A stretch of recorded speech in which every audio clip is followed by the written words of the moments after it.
दोस्तों, आज की यह कहानी सिर्फ एक खबर नहीं बल्कि एक ऐसा तूफान है जिसने पूरी दुनिया की डिजिटल राजनीति को हिला दिया है। सालों से माना जाता रहा है कि अगर किसी देश को बड़ा फैसला लेना हो, अगर दुनिया को कोई नया नियम चाहिए, अगर किसी को करारा जवाब देना हो, तो वो काम केवल अमेरिका करेगा। बाकी दुनिया बस ताली बजाएगी और चुपचाप मान जाएगी। लेकिन इस बार ऐसा नहीं हुआ। इस बार भारत ने वो कर दिखाया जिसकी किसी ने कल्पना तक नहीं की थी। अमेरिका के राष्ट्रपति डोनाल्ड ट्रंप ने मंच से पूरी दुनिया को यह संदेश दिया कि भारतीय अब उनके लिए खतरा है और गूगल, माइक्रोसॉफ्ट और एप्पल जैसी कंपनियों को भारतीयों को नौकरी देना बंद कर देना चाहिए। सोचिए, यह सिर्फ एक बयान नहीं बल्कि ऐसा ताना था जो सीधे हमारे आत्मसम्मान पर वार कर रहा था। पहले के दौर में शायद भारत चुप रहता, सोचता कि सही समय आने पर जवाब देंगे। लेकिन आपका भारत अब वह पुराना भारत नहीं है। आपका भारत बोलना जानता है और बोलते वक्त किसी से डरता नहीं। आप भी मानते हो कि भारत अब अपना फैसला खुद करता है, तो आप इस वीडियो को लाइक करें और आप चैनल पर पहली बार आए हैं तो भारत डिकोड को सब्सक्राइब करें, क्योंकि यहाँ पर आपको देश से जुड़ी हर एक अपडेट सबसे पहले मिलेगी। चलो अब आगे बढ़ते हैं। ट्रंप के इस बयान के कुछ ही घंटों के भीतर दिल्ली से एक ऐसा फैसला आया जिसने वॉशिंगटन की गलियों में हलचल मचा दी। भारत ने एक ऐतिहासिक डिजिटल टैक्स लागू कर दिया। यह टैक्स उन दिग्गज कंपनियों पर सीधा वार था जो भारत से हर साल अरबों खरबों रुपए कमा रही थीं, लेकिन यहां टैक्स तक नहीं भरती थीं। गूगल, अमेज़न, एप्पल और मेटा यानी फेसबुक और इंस्टाग्राम जैसी कंपनियां भारतीयों से पैसा कमा रही थीं, मगर टैक्स के नाम पर देश को लगभग कुछ भी नहीं मिल रहा था। सोचिए जरा, गूगल भारत से हर साल लगभग 400 करोड़ का मुनाफा कमा रहा था। अमेज़न का कारोबार 35,000 करोड़ से भी ज्यादा था। एप्पल का मुनाफा 1,000 करोड़ से पार और मेटा का आंकड़ा 1,500 करोड़ तक पहुंच चुका था। इतना पैसा हमारी जमीन से बाहर जा रहा था और बदले में हमें सिर्फ "आप एक बड़ा बाजार हैं" का टैग मिल रहा था। भारत ने साफ कह दिया, अब ये खेल नहीं चलेगा। साल 2020 में सरकार ने इक्वलाइजेशन लेवी लागू की और नियम बनाया कि अगर कोई कंपनी भारत के लोगों से कमाई करती है तो उसे भारत को टैक्स भी देना पड़ेगा, चाहे उसका ऑफिस भारत में हो, बाहर हो, वह सिर्फ ऑनलाइन काम करे या ऑफलाइन। अब से नियम सब पर लागू होंगे। डिजिटल विज्ञापन पर 6% टैक्स और ऑनलाइन प्रोडक्ट ऑफ सर्विस बेचने वाली विदेशी कंपनियों पर 2% टैक्स लगाया गया। यह कोई साधारण कदम नहीं था। यह सीधा उन कंपनियों पर चोट थी जिन्होंने भारत को सिर्फ ग्राहक समझा, बराबरी का भागीदार नहीं।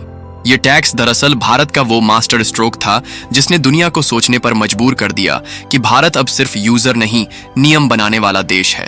अमेरिका को यह बात सीधे दिल पर लगी। वॉशिंगटन में बैठे बड़े बड़े नेता और बिजनेस लीडर्स अचानक बेचैन हो गए। उन्होंने वर्ल्ड ट्रेड ऑर्गेनाइजेशन का दरवाजा खटखटाया और भारत के डिजिटल टैक्स को एक तरफा और गैरकानूनी करार दिया। लेकिन भारत ने भी साफ शब्दों में कह दिया, यह किसी देश पर हमला नहीं, यह न्याय है। अगर आप यहां से कमाएंगे तो टैक्स भी यहीं देंगे। नतीजा चौंकाने वाला था। WTO ने भारत के पक्ष में फैसला सुनाया। वही पल था जब दुनिया ने माना कि भारत अब सिर्फ एक बाजार नहीं, वह ताकत है जो खेल के नियम खुद लिख रहा है। भारत के इस फैसले के बाद अमेरिकी कंपनियों की हालत पतली हो गई। मजबूरी में अमेज़न को भारत में लोकल ऑपरेशंस बढ़ाने पड़े। एप्पल ने भारत में आईफोन बनाना शुरू किया और मेटा ने बड़े बड़े डाटा सेंटर के प्लान तैयार किए। यानी खेल पलट गया। जो कंपनियां अब तक सिर्फ मुनाफा निकालकर बाहर ले जाती थीं, अब उन्हें भारत में निवेश करना पड़ा। यह बदलाव केवल टैक्स का नतीजा नहीं था, यह साफ घोषणा थी कि भारत अब किसी से दबकर नहीं चलेगा। दोस्तों, यह समझना जरूरी है कि यह फैसला सिर्फ टैक्स का मामला नहीं, यह भारत की आत्मनिर्भरता और आत्मसम्मान का सवाल था। ट्रंप ने सोचा, अगर भारत टैक्स में सख्ती करेगा तो हम भारतीयों की नौकरियों पर हमला करेंगे। लेकिन भारत ने दबाव मानने से इनकार कर दिया। सरकार ने चेतावनी दी, अगर ज्यादा दबाव डाला गया तो 2% को 4% और 6% को 8% कर देंगे। ये सुनकर अमेरिकी कंपनियों की नींद उड़ गई। सोचिए, अगर टैक्स बढ़ता तो हर साल हजारों करोड़ का नुकसान उठाना पड़ता। ये सिर्फ पैसों की नहीं, उस संदेश की लड़ाई थी, हमारी जमीन पर खेल के नियम हम लिखेंगे। इस डिजिटल टैक्स का असर केवल कंपनियों तक सीमित नहीं रहा, बाकी दुनिया भी इससे प्रभावित हुई। फ्रांस, इटली और ऑस्ट्रेलिया जैसे देशों ने भारत का रास्ता अपनाया और डिजिटल टैक्स लागू कर दिया। यह भारत की जीत थी, वो मिसाइल जिसने दूसरे देशों को भी अपने हक के लिए खड़ा होने की हिम्मत दी। अगर भारत यह कदम नहीं उठाता तो आज भी गूगल, अमेजॉन, एप्पल और मेटा अरबों खरबों कमा रहे होते और हमें सिर्फ दर्शक बनाकर रखते। लेकिन अब हालात बदल चुके हैं। अब जो भी यहां से कमाएगा उसे भारत के नियम मानने ही होंगे। यही सोच आने वाले वक्त में भारत को और मजबूत बनाएगी।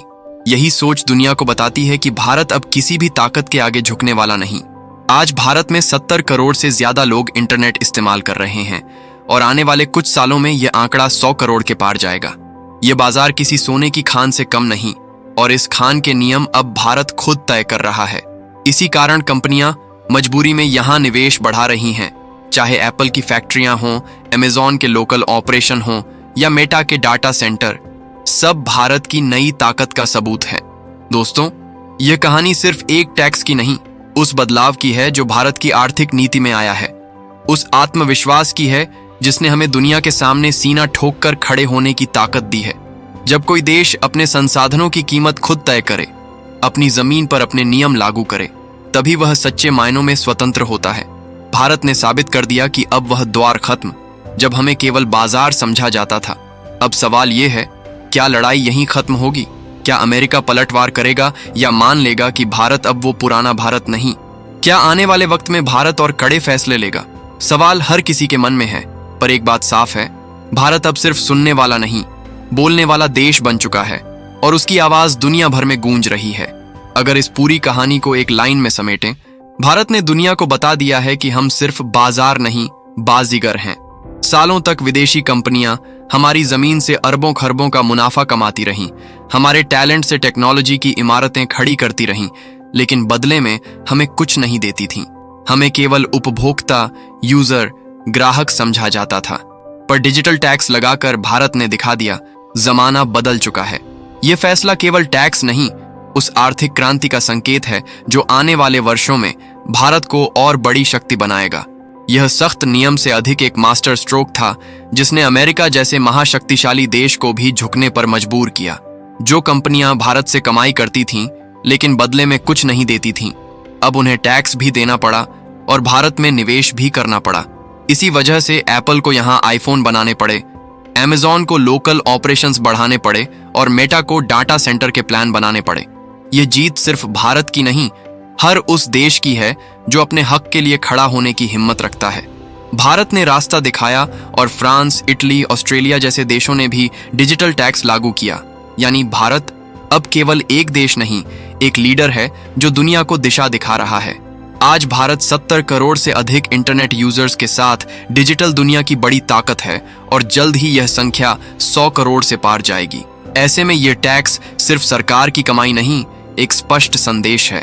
अब जो भी हमारी जमीन से मुनाफा कमाएगा उसे हमारे नियम मानने ही पड़ेंगे।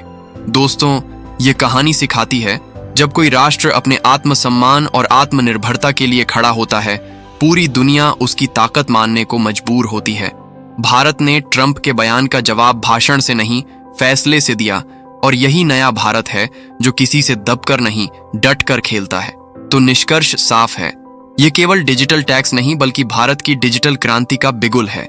ये उस सोच का ऐलान है जो कहती है, अब खेल बराबरी का होगा और अब नियम भी हमारे होंगे।